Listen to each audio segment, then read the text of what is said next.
दोस्तों, आज की कहानी आपको रहस्य, रोमांच और सिहरन से भर देगी। जरा सोचिए, दिल्ली की ठंडी सुबह प्रधानमंत्री नरेंद्र मोदी बच्चों के अस्पताल में मासूम चेहरों से मिलने जाते हैं।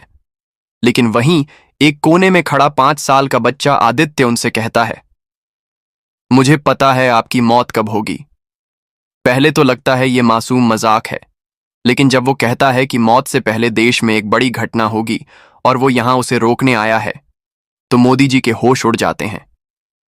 फिर शुरू होती है एक ऐसी जांच जिसमें शक अपने सबसे करीबी पर जाता है, रहस्य की परतें खुलती हैं और हर पल ये डर बना रहता है कि हमला किसी भी वक्त हो सकता है।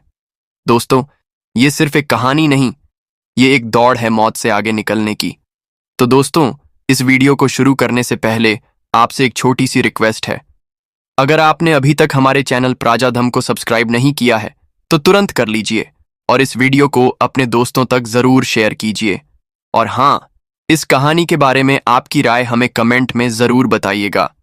और आप यह वीडियो कहाँ से देख रहे हैं, अपना नाम और अपने शहर गांव का नाम जरूर लिखें। तो चलिए दोस्तों, शुरू करते हैं इस हैरान कर देने वाली कहानी को। दोस्तों, जरा सोचिए, दिल्ली की एक ठंडी सुबह है। सर्द हवा आपकी खाल को छूते हुए ऐसे गुजर रही है जैसे किसी ने धीरे से बर्फ रख दी हो। सड़क पर हल्की हल्की धुंध तैर रही है और दूर से बस किसी गाड़ी के इंजन की आवाज आ रही है। लेकिन इस शोर शराबे से दूर प्रधानमंत्री आवास के भीतर हलचल कुछ अलग ही है। आज प्रधानमंत्री नरेंद्र मोदी एक खास जगह जाने वाले हैं, बच्चों के अस्पताल में। लेकिन दोस्तों, ये कोई मीडिया इवेंट नहीं है। यहां कैमरे नहीं है, न भाषण न तालियां, बस कुछ बीमार बच्चों से मिलने का मन, बस इतना ही। गाड़ियों का काफिला निकलता है, सायरन की आवाज धीरे धीरे पास आती है और फिर अस्पताल के गेट पर रुक जाती है। अंदर जाते ही आप महसूस कर सकते हैं उस जगह की महक, दवाइयों की हल्की गंध, बच्चों की मासूम हंसी और डॉक्टर नर्स की व्यस्त लेकिन गर्मजोशी भरी आवाजें। मोदी एक एक बच्चे से मिलते हैं, हाथ मिलाते हैं, आशीर्वाद देते हैं, मुस्कुराते हैं। लेकिन दोस्तों, तभी मेरी नजर एक कोने में खड़े उस छोटे से बच्चे पर पड़ती है। दुबला पतला, करीब 5 साल का, लेकिन उसकी आंखें, अरे जैसे कोई बूढ़ा आदमी इन आंखों के भीतर बैठा हो। वो भाग कर नहीं आया जैसे बाकी बच्चे आए थे, बस खामोश खड़ा मोदी को देख रहा था। मोदी उसके पास जाते हैं, मुस्कुराकर कहते हैं, क्या नाम है बेटा? बच्चा धीरे से बोलता है, आदित्य। क्यों नहीं आए सबके साथ मिलने? आदित्य बिना पलक झपकाए सीधे उनकी आंखों में देखता है और कहता है, क्योंकि मेरे पास सिर्फ मिलने का समय नहीं, एक बात भी है। दोस्तों, उस पल हवा जैसे थम गई। मोदी हल्का सा चौंकते हैं। क्या बात है बेटा? आदित्य चारों तरफ देखता है, जैसे यह पक्का कर रहा हो कि कोई सुन न ले, और फिर बहुत धीमी आवाज में बोलता है, आपकी मृत्यु कब होगी? मुझे पता है। दोस्तों, ये सुनते ही माहौल में जैसे ठंड और बढ़ गई हो। मोदी पहले हंसते हैं, सोचते हैं कि यह मासूम मजाक कर रहा है, लेकिन आदित्य का चेहरा, अरे उसमें मजाक का एक कतरा भी नहीं था। वो फिर कहता है, मैं मजाक नहीं कर रहा और मैं यहां इसलिए आया हूं कि आपको तैयार कर सकूं। मोदी के दिल में एक अनजाना डर उतरता है। वे पूछते हैं, तुम्हें यह कैसे पता? आदित्य शांत स्वर में कहता है, आपकी मौत से पहले इस देश में बहुत बड़ी घटना होगी और मैं यहां उसे रोकने आया हूं। दोस्तों, ये सुनते ही मोदी जैसे पत्थर हो गए। कौन है ये बच्चा और इसे इतनी बड़ी बात कैसे पता? दोस्तों, अब कहानी यहां से और भी दिलचस्प होने वाली है। मोदी जी के चेहरे पर वो सामान्य मुस्कान अब गायब हो चुकी थी। उनकी जगह थी एक गहरी, सोच में डूबी हुई नजर। वो झुककर आदित्य से बोले, तुम मेरे साथ थोड़ी देर बैठोगे? आदित्य ने बस सिर हिलाकर हां कहा। अस्पताल के एक शांत कमरे में दोनों बैठे थे। बाहर से बच्चों की हंसी और वार्ड में चल रही मशीनों की बीप बीप की आवाज आ रही थी। मोदी जी ने धीरे से पूछा, तुम्हें यह सब किसने बताया? किसी ने सिखाया है या सपना देखा है? आदित्य ने अपनी मासूम सी लेकिन गंभीर आवाज में कहा, यह मैंने देखा है, अपने सपनों में नहीं, अपने पिछले जन्म में। दोस्तों, सुनकर आपको भी अजीब लग रहा होगा, है ना? लेकिन मोदी जी के लिए यह पल बिल्कुल अलग था। एक तरफ वो प्रधानमंत्री थे जिनका दिमाग हमेशा हकीकत और तर्क पर चलता था, और दूसरी तरफ 5 साल का बच्चा जो इतनी साफ और ठोस बात कर रहा था कि उसमें झूठ की गंध भी नहीं थी। मोदी ने गहरी सांस लेकर कहा, पिछला जन्म, इसका मतलब? आदित्य बोला, मैं पहले भी इस दुनिया में रह चुका हूं, लेकिन एक हादसे में मेरी मौत हो गई थी। मरने के बाद मैंने कुछ देखा, कुछ ऐसा जो आने वाला था, और अब जब मैं इस जन्म में वापस आया तो मुझे सब याद है। दोस्तों, यकीन मानिए, इस वक्त कमरे में माहौल ऐसा था जैसे कोई अदृश्य रहस्य चारों ओर फैल गया हो। मोदी जी के पास सुरक्षा एजेंसियों की फौज है, खुफिया विभाग की रिपोर्ट है, लेकिन 5 साल के बच्चे के मुंह से निकलती ऐसी बात, ये किसी रिपोर्ट में नहीं मिल सकती थी। मोदी ने गंभीर होकर पूछा, अगर तुम्हें सब याद है तो मुझे बताओ वो बड़ी घटना क्या है? आदित्य कुछ पल खामोश रहा, फिर बोला, मैं सब नहीं बता सकता। अगर मैंने आपको सब कुछ कह दिया तो जो होना है वो बदल जाएगा और मौत भी बदल सकती है। लेकिन हां, इतना जान लीजिए, वो घटना आपके किसी करीबी के साथ जुड़ी होगी और उसका असर पूरे देश पर पड़ेगा। दोस्तों, मोदी जी के चेहरे पर चिंता की लकीरें और गहरी हो गईं। उन्होंने तय किया कि इस बच्चे के बारे में और जानना होगा। अगले ही पल उन्होंने अपने एक भरोसेमंद अधिकारी को इशारा किया, आदित्य के परिवार को तुरंत मेरे पास लाओ। लेकिन दोस्तों, जो कहानी आदित्य के परिवार ने सुनाई, उसने मोदी जी को और भी हिला दिया। दोस्तों, अब कहानी का असली रंग खुलने लगा है। थोड़ी देर बाद आदित्य के माता पिता को उस कमरे में लाया गया। एक साधारण से दिखने वाले मध्यम वर्गीय परिवार के लोग, पिता सरकारी नौकरी में क्लर्क, मां एक गृहिणी। उनके चेहरे पर सम्मान भी था और हल्की सी घबराहट भी, क्योंकि देश के प्रधानमंत्री उनके सामने बैठे थे। मोदी जी ने उन्हें शांत स्वर में कहा, डरिए मत, बस कुछ बातें करनी है। आपका बेटा आदित्य, इसके बारे में आप क्या जानते हैं? मां ने कांपती आवाज में कहा, सर, ये जन्म से ही थोड़ा अलग है। ये जो सपने देखता है वो सच हो जाते हैं। पहले हमें लगा संयोग है, लेकिन धीरे धीरे हमें यकीन हो गया कि इसके पास कुछ है जो हम समझ नहीं सकते। पिता ने बीच में कहा, जब ये 3 साल का था तब एक दिन खेलते खेलते बोला कि पास के पुल पर आज एक बड़ा हादसा होगा। हम हंस दिए, लेकिन उसी शाम खबर आई कि वही पुल टूट गया और कई लोग घायल हो गए। दोस्तों, मोदी जी की आंखें अब पूरी तरह गंभीर हो चुकी थीं। ये अब महज एक बच्चा नहीं लग रहा था, बल्कि किसी रहस्यमय किताब का खुला पन्ना जिसमें भविष्य की इबारतें लिखी थीं। मां ने आगे कहा, लेकिन सर, पिछले कुछ महीनों से ये एक ही बात बार बार कह रहा है आपके बारे में। कहता है कि आपने एक बहुत बड़ा फैसला लेने से पहले सावधान रहना होगा, वरना। मां रुक गईं, आंखों में डर उतर आया। मोदी जी ने धीरे से पूछा, वरना क्या? मां ने धीरे से कहा, वरना वो कहता है कि आप नहीं रहेंगे। दोस्तों, उस वक्त कमरे में जैसे हवा भारी हो गई। मोदी जी ने आदित्य की तरफ देखा। वो बच्चा अब भी उतनी ही शांति से उन्हें घूर रहा था जैसे उनकी आंखों के भीतर झांक रहा हो।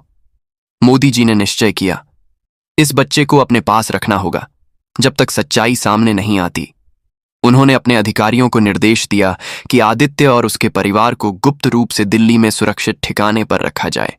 लेकिन दोस्तों, जैसे ही यह आदेश बाहर निकला, प्रधानमंत्री के सबसे करीबी सुरक्षा अधिकारी ने उन्हें अलग ले जाकर एक बात कही, और वो बात सुनकर मोदी जी का शक और गहरा गया। दोस्तों, अब कहानी में सस्पेंस और भी गहरा होने वाला है। मोदी जी कमरे से बाहर निकले ही थे कि उनका सबसे भरोसेमंद सुरक्षा अधिकारी राजीव तेज कदमों से उनके पास आया। उसके चेहरे पर वही भाव था जो किसी को बहुत बड़ा राज बताने से पहले होते हैं, घबराहट और गंभीरता का मिलाजुला रंग। राजीव ने धीमी आवाज में कहा, सर, हमें इस बच्चे के बारे में कुछ अजीब जानकारी मिली है। मोदी जी ने भौहें चढ़ाईं। क्या मतलब? दोस्तों, जरा सोचिए। राजीव जैसे अनुभवी अधिकारी की आवाज में हल्का कंपी थी। उसने आगे कहा, सर, हमने आदित्य का बैकग्राउंड चेक किया, जन्म, स्कूल, मेडिकल रिपोर्ट सब देखा। लेकिन सर, इस बच्चे का नाम हमारे एक पुराने केस फाइल में भी दर्ज है। मोदी जी चौंक गए। कैसा केस? राजीव ने चारों ओर देखा, फिर एक फाइल निकालकर उनके हाथ में थमा दी। फाइल के ऊपर मोटे अक्षरों में लिखा था, ऑपरेशन नीलवर्ण। राजीव बोला, सर, ये फाइल 15 साल पुरानी है। इसमें एक दुर्घटना दर्ज है जिसमें एक लड़का मरा था। नाम आदित्य, उम्र 5 साल। हादसा बेहद रहस्यमय था। पुलिस रिपोर्ट में लिखा है कि मरने से कुछ घंटे पहले उस बच्चे ने अपने पिता को कहा था, आज मैं मरने वाला हूं, लेकिन फिर लौट कर आऊंगा क्योंकि मेरे पास अधूरा काम है। दोस्तों, सुनते ही मोदी जी के हाथ से फाइल लगभग छूट गई। 15 साल पहले मरा आदित्य और आज का 5 साल का आदित्य, क्या ये वही आत्मा है जो वापस आई है? राजीव ने आगे कहा, सर, मैं पक्के तौर पर नहीं कह सकता कि ये वही है, लेकिन मेडिकल रिकॉर्ड, चेहरे की बनावट और यहां तक कि जन्मतिथि के अंकों का मेल, सब कुछ अजीब तरह से जुड़ा हुआ है। और सर, उस पुराने केस में एक बात और थी। मरने से पहले उस लड़के ने एक और नाम लिया था और वो नाम आपका था। दोस्तों, मोदी जी के दिल में अब एक ठंडी लहर दौड़ गई। एक बच्चा जो शायद पिछले जन्म में भी उन्हें जानता था, आज फिर उनके सामने खड़ा था और उनकी मौत की तारीख जानने का दावा कर रहा था। लेकिन अब सवाल ये था, ये बच्चा उनके जीवन में क्यों लौटा है? और वो बड़ी घटना क्या है जिसे रोकना जरूरी है? दोस्तों, असली मोड़ अब आने वाला है। दोस्तों, अब कहानी उस मोड़ पर पहुंच गई है जहां रहस्य की परतें खुद खुलने लगी हैं। अगले दिन सुबह प्रधानमंत्री निवास में आदित्य को एक शांत कमरे में बुलाया गया। खिड़की से हल्की धूप अंदर आ रही थी, लेकिन माहौल में एक अजीब सा तनाव था। मोदी जी अकेले बैठे थे। सामने वही 5 साल का बच्चा, जिसकी आंखें अब भी वैसी ही गहरी और बेफिक्र थीं। मोदी जी ने धीमे स्वर में कहा, आदित्य, तुम बार बार कह रहे हो कि एक बड़ी घटना होगी। मुझे बस इतना बता दो कि वो किस तरह की घटना है, राजनीतिक, प्राकृतिक या कुछ और? दोस्तों, आदित्य ने अपना छोटा सा चेहरा ऊपर उठाया, कुछ पल मोदी जी को देखता रहा और फिर बहुत शांत स्वर में बोला, वो एक हमला होगा, और वो सिर्फ आप पर नहीं बल्कि इस देश की आत्मा पर होगा। कमरे की हवा जैसे थम गई। मोदी जी ने जल्दी से पूछा, कौन करेगा ये? आदित्य ने सिर हिलाया, मैं नाम नहीं ले सकता, लेकिन मैं आपको ये बता सकता हूं कि ये हमला तब होगा जब आप एक बहुत बड़े फैसले की घोषणा करने वाले होंगे, और उस फैसले के बाद देश का भविष्य बदल जाएगा। दोस्तों, मोदी जी की आंखों में अब सस्पेंस के साथ साथ डर भी उतर आया था। उन्होंने आगे झुककर कहा, ये कब होगा?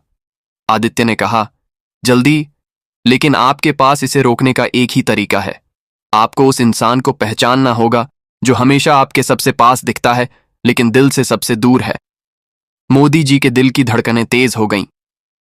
दोस्तों, सोचिए, प्रधानमंत्री, जिनके चारों तरफ सुरक्षा का जाल है, अब खुद यह सोचने लगे थे कि उनके सबसे करीबी लोग भी शायद उनके दुश्मन हो सकते हैं।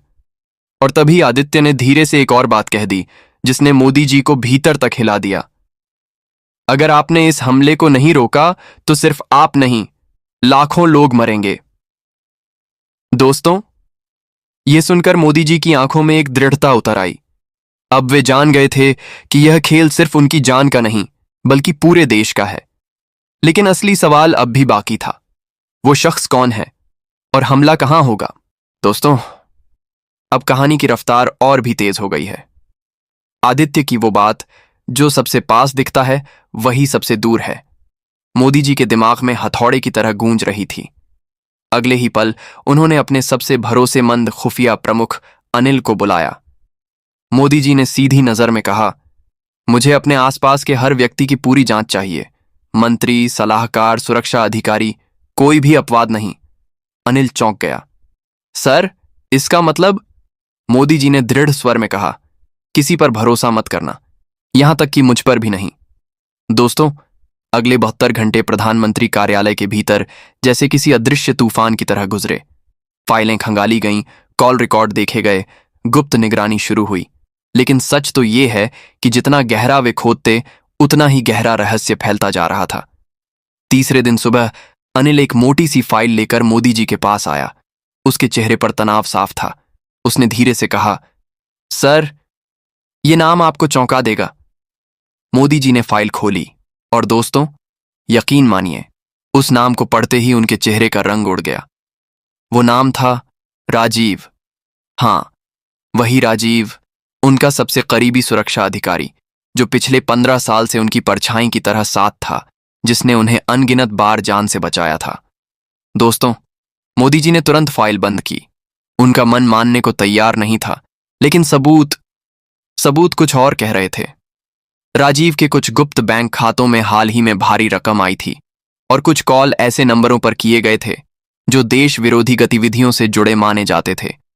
लेकिन मोदी जी जानते थे, कभी कभी सबूत भी सच का पूरा चेहरा नहीं दिखाते। हो सकता है कोई राजीव को फंसा रहा हो, या हो सकता है सचमुच वही गद्दार हो। और दोस्तों, इसी दुविधा में वो खड़े थे, तभी आदित्य ने उनके कमरे में आकर एक और रहस्य उगल दिया। अगर आप इस शख्स को पहचानने में देर करेंगे तो हमला आपकी आंखों के सामने होगा और आप कुछ नहीं कर पाएंगे। अब मोदी जी के पास वक्त कम था और शक बढ़ता जा रहा था। दोस्तों, अब कहानी अपने चरम की तरफ बढ़ रही है। मोदी जी ने ठान लिया कि अगर सच सामने लाना है तो उन्हें खुद खेल में उतरना होगा। लेकिन यह खेल सीधा नहीं था। ये एक ऐसा जाल था जिसमें दुश्मन को खुद आकर फंसना था। रात का समय था। प्रधानमंत्री आवास का एक गुप्त कमरा, जहां सिर्फ चुनिंदा लोग ही आ सकते थे।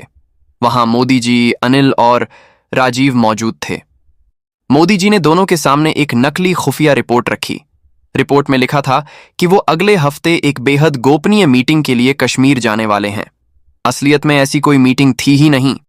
दोस्तों, यह रिपोर्ट असली नहीं थी, लेकिन इसका मकसद था देखना कि यह खबर बाहर कैसे और किसके जरिए निकलती है। मोदी जी ने इस बात को ऐसे पेश किया जैसे ये बिल्कुल गुप्त हो और सिर्फ इन दोनों को पता हो। अगले ही दिन से खुफिया एजेंसियों ने हर फोन कॉल, हर ईमेल, हर हलचल पर नजर रखनी शुरू कर दी। और दोस्तों, 2 दिन बाद वो कॉल आ ही गया। एक विदेशी नंबर पर दिल्ली से कॉल किया गया, जिसमें कश्मीर वाली नकली मीटिंग की पूरी जानकारी दी गई थी। जब लोकेशन ट्रेस हुई तो सब दंग रह गए। कॉल प्रधानमंत्री आवास के भीतर से किया गया था और उस समय उस कमरे में सिर्फ राजीव मौजूद था। दोस्तों, अनिल ने जैसे ही यह खबर मोदी जी को दी, उनके चेहरे पर कोई हैरानी नहीं थी। शायद कहीं ना कहीं वो इसके लिए तैयार थे। लेकिन यह भी सच था कि राजीव की आंखों में झांकते हुए उनके दिल में अब भी सवाल था। क्या वो सच में गद्दार है या कोई उसे मोहरे की तरह इस्तेमाल कर रहा है? इसी उधेड़बुन में अगले दिन मोदी जी ने राजीव को अपने साथ एक सार्वजनिक कार्यक्रम में ले जाने का फैसला किया, जहां असली जाल बिछाया गया था। भीड़, मंच, कैमरे और एक गुप्त टीम जो हर हरकत पर नजर रख रही थी। दोस्तों, और फिर ठीक उसी वक्त भीड़ के बीच से एक साइलेंसर लगी पिस्तौल की चमक दिखी और एक गोली सीधी मोदी जी की तरफ बढ़ी। दोस्तों, अब वो पल आ गया था जिसके बारे में आदित्य शुरू से चेतावनी देता आ रहा था। मंच पर मोदी जी खड़े थे। भीड़ में तालियों की गड़गड़ाहट गूंज रही थी, लेकिन उनके कान सिर्फ अपने सुरक्षा दल की वॉकी टॉकी की फुसफुसाती हुई आवाजें सुन रहे थे। अनिल की आवाज कान में आई, सर, सावधान रहिए, कुछ गड़बड़ है। और दोस्तों, तभी भीड़ के बीच से धूप में एक हल्की सी चमक दिखी और अगले ही सेकंड साइलेंसर लगी पिस्तौल से एक गोली चल पड़ी। वक्त जैसे थम गया। गोली सीधे मोदी जी की ओर आ रही थी, लेकिन तभी सामने से राजीव ने छलांग लगाकर उन्हें गिरा दिया। गोली राजीव के कंधे को चीरती हुई निकल गई। दोस्तों, सब हक्के बक्के रह गए। वो राजीव, जिस पर शक था, जिसने नकली खबर लीक की थी, वही आज अपनी जान दांव पर लगाकर प्रधानमंत्री की जान बचा रहा था। हमलावर को मौके पर ही पकड़ लिया गया और जब उससे पूछताछ हुई तो सच किसी फिल्म की कहानी जैसा था। असल गद्दार कोई और था जो राजीव को फंसाकर मोदी जी तक पहुंचना चाहता था। राजीव का नाम साफ होते ही मोदी जी के मन से एक भारी बोझ उतर गया। उन्होंने झुककर घायल राजीव का हाथ थामा और कहा, मुझे माफ कर दो दोस्त, मैं तुम पर शक कर बैठा था। राजीव ने हल्की मुस्कान के साथ जवाब दिया, सर, आपका बचना ही मेरी सबसे बड़ी जीत है। और दोस्तों, इसी दौरान आदित्य चुपचाप मोदी जी के पास आया। उसकी आंखों में संतोष था, जैसे उसने अपना अधूरा काम पूरा कर लिया हो। वो धीरे से बोला, मैंने आपको बचा दिया, अब मैं जा सकता हूं। मोदी जी चौंक गए। कहां? आदित्य ने मुस्कुराकर कहा, जहां से मैं आया था। दोस्तों, अगले ही दिन आदित्य और उसका परिवार बिना किसी को बताए दिल्ली छोड़ गया। न कोई पता, न कोई निशान, बस एक याद और वो सीख जो मोदी जी के दिल में हमेशा के लिए रह गई कि भरोसा और शक दोनों ही सोच समझकर करना चाहिए। दोस्तों, ये थी एक ऐसी कहानी जिसने हमें सिखाया कि जिंदगी में सबसे बड़ा हथियार है भरोसा और सबसे बड़ा खतरा है बेवजह का शक। कभी कभी सच्चाई वैसी नहीं होती जैसी दिखती है, और जिसे हम अपना दुश्मन मानते हैं वही हमारी ढाल बन जाता है। आदित्य चला गया, लेकिन अपने पीछे एक सबक छोड़ गया कि सही वक्त पर सही फैसला सिर्फ जिंदगी ही नहीं, पूरे देश को बचा सकता है। दोस्तों, हमें पता है कि आप में से कुछ लोग इस कहानी को सच मानेंगे और कुछ लोग इसे महज एक कल्पना समझेंगे, लेकिन आपका जो भी विचार हो, हम उसे जानना चाहेंगे। नीचे कमेंट बॉक्स में लिखकर हमें जरूर बताएं कि इस कहानी के बारे में आपका क्या सोचना है। और दोस्तों, आप इस वीडियो को देश या दुनिया के किस कोने से देख रहे हैं, यह भी हमें बताना मत भूलिए, क्योंकि जब हम आपके कमेंट पढ़ते हैं तो हमें अगली कहानियों के लिए और भी ज्यादा प्रेरणा मिलती है। तो दोस्तों, फिर मिलते हैं एक और रोमांचक और रहस्यमयी कहानी के साथ। तब तक के लिए आप सभी का दिल से धन्यवाद। जय हिंद, जय भारत।